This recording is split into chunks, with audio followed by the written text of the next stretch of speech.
A Saraiva já foi a maior livraria do país e hoje está à beira da falência. Muitos podem pensar que a grande culpada é a Amazon e sua concorrência brutal no e-commerce, mas na prática foi a própria Saraiva que, numa sequência de grandes erros, causou sua queda. Nesse vídeo você vai entender melhor como o império das livrarias se autodestruiu. Meu nome é Lucas Ruiz, sou educador financeiro, tenho esse canal no YouTube, Investe Ideias, e tenho também um Instagram, @InvesteIdeias, para mais conteúdos, o link está aqui na descrição. Bora pro vídeo. A Saraiva é uma livraria centenária que se expandiu primeiro ali próximo a universidades, próximo ali a faculdades de direito, vendendo livros. Depois abriu lojas pelo país e começou a adquirir várias editoras.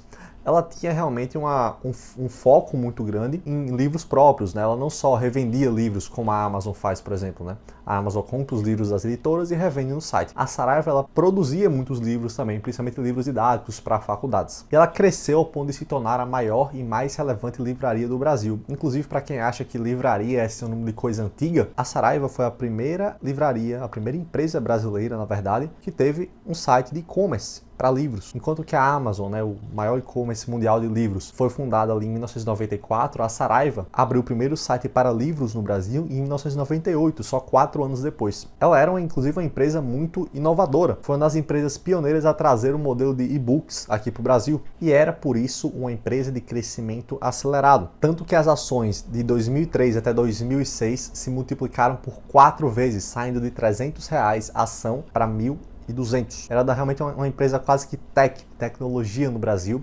Adquiriu a rival Siciliano, talvez você lembre disso, lá em 2008, por 73 milhões. E lá em 2008, depois da aquisição da Siciliano, ela atingiu a marca de 100 lojas pelo país. E é importante que você entenda isso, porque era uma grande vantagem, principalmente pensando no e-commerce, você combinar um site com muitas lojas pelo país. Porque pensa bem, eu estou aqui em Natal, Rio Grande do Norte. Estou muito longe ali do centro do país, onde realmente as entregas são mais rápidas. Então como é que a Saraiva, por exemplo, entregaria um livro na minha casa em 1 dia, em 2 dias, muito rápido? Simples, ela entregava a partir da loja. Uma loja aqui a 1 quilômetro da minha casa, ela já trazia o livro em estoque para minha casa bem rapidinho. Ou ainda eu podia pegar o livro na própria loja sem frete nenhum. Isso era uma prática muito comum, você ia buscar o livro na loja e não pagava frete nenhum.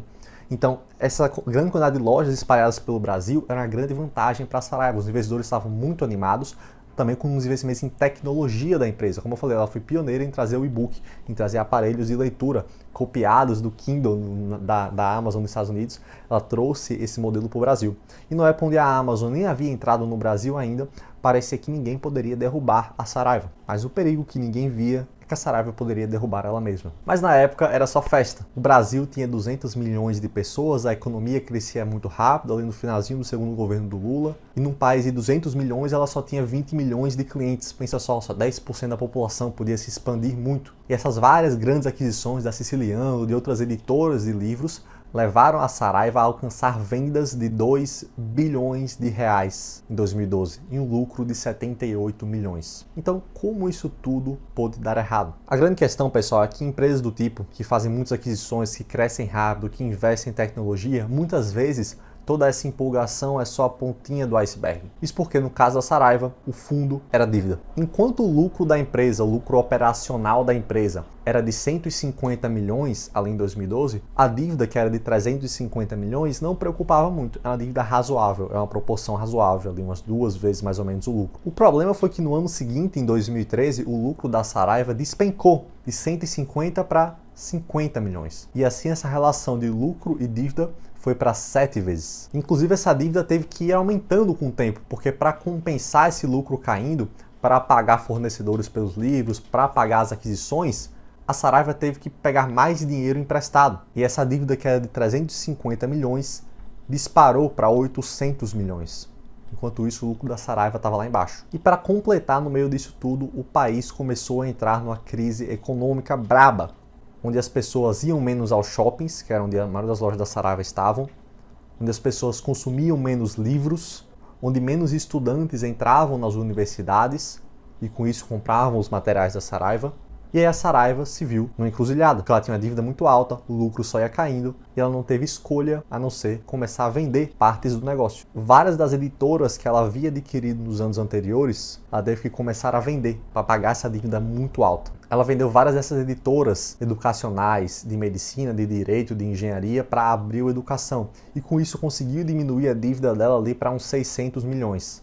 Mas ainda não foi suficiente. Em outubro de 2018, a Saraiva teve que fechar 20 lojas de uma vez, 15% do total de lojas que ela tinha. E para quem acha que isso resolveu o problema, um mês depois, a empresa entrou em recuperação judicial. Só abrindo um parentezinho rapidinho, a recuperação judicial é basicamente uma maneira de a empresa impedir a própria falência. É um mecanismo de proteção para que a empresa consiga pagar os seus credores, para que ela consiga pagar as dívidas. Assim, a empresa ela vai apresentar um plano para um juiz e para os credores de venda de ativos, né? Onde ela vai vender marcas, onde ela vai vender lojas, onde ela vai vender o próprio site, tudo isso para que ela consiga pagar a dívida que estava em 700 milhões mais ou menos na época. E nesses 2 meses terríveis ali de outubro e novembro de 2018, as ações caíram 32%. Mas onde começou a raiz desse problema todo? A gente sabe que foi na dívida, mas como é que as coisas saíram do controle dessa maneira?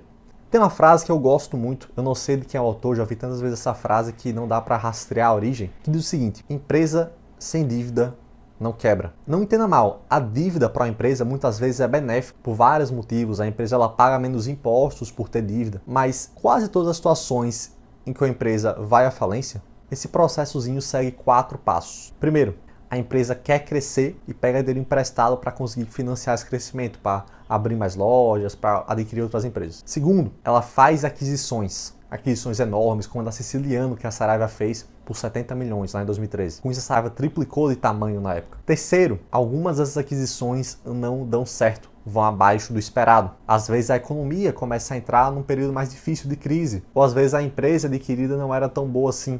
O problema é que a empresa depende que a aquisição vá bem, que a empresa que ela adquiriu aumente seus lucros, para que assim ela consiga pagar a dívida que ela pegou lá no início. Percebe como é que funciona? A empresa capta a dívida, faz uma aquisição, espera lucrar mais com essa aquisição para pagar a dívida e sobrar algo no final. Mas quando a aquisição vai mal, não sobra dinheiro para pagar essas dívidas.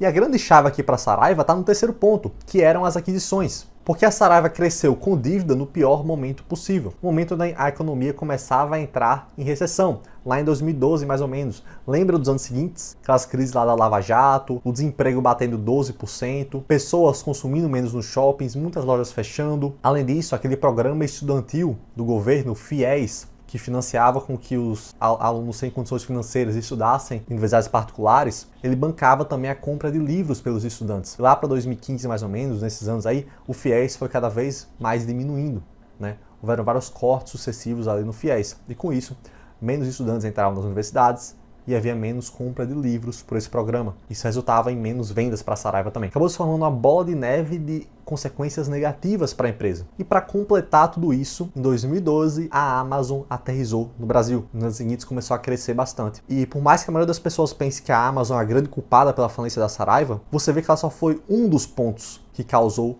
toda essa catástrofe. Porque, beleza, realmente a Amazon ela entrega preços mais baratos, entrega mais rápido os livros, mas por si só, uma concorrência não faz com que uma empresa com 100 lojas pelo país vá à falência. A Leitura, por exemplo, aquela livraria Leitura, ela vem crescendo nos últimos anos, mesmo com a concorrência da Amazon. Então a gente vê que a Saraiva realmente teve vários pontos em conjunto que causaram toda essa queda. Para mim, o grande ponto central está em a Saraiva ter feito grandes aquisições com dívida no momento errado. E hoje, Luca, como é que a situação da Saraiva está? No meio disso tudo, a Saraiva sofre com pouco dinheiro em caixa, dívida ainda alta e prejuízos constantes. Só em 2021, ela teve um prejuízo de 200 milhões de reais. E as notícias na mídia dizem que a Saraiva pode falir a qualquer momento. Isso porque o plano de recuperação judicial dela está indo por água abaixo. Ela tinha um plano dela ia vender várias lojas físicas, ia vender o site dela e parcelar a dívida que ela tinha com fornecedores e com bancos até 2040 e pouco. Mas acaba que tudo isso dependia que ela conseguisse vender as lojas e o e-commerce. E adivinha só, não apareceu nenhum interessado. A Saraiva, que antes tinha 100 lojas, hoje só tem 37 e não consegue vender nenhuma delas para se salvar. Ela hoje está sofrendo várias ações de despejo nos shoppings onde ela tem loja e ainda tem várias dívidas com fornecedores. Ela comprou vários livros para revender ainda não pagou os fornecedores. Tudo isso pode levar a qualquer momento a Saraiva à falência. Por mais que a gente goste dessa narrativa onde a gigante americana vem e destrói a querida empresa brasileira, na prática a história aqui não é sobre a Amazon vir com a bazuca apontada para as empresas brasileiras. Essa é a história de como a Saraiva deu um grande tiro no próprio pé.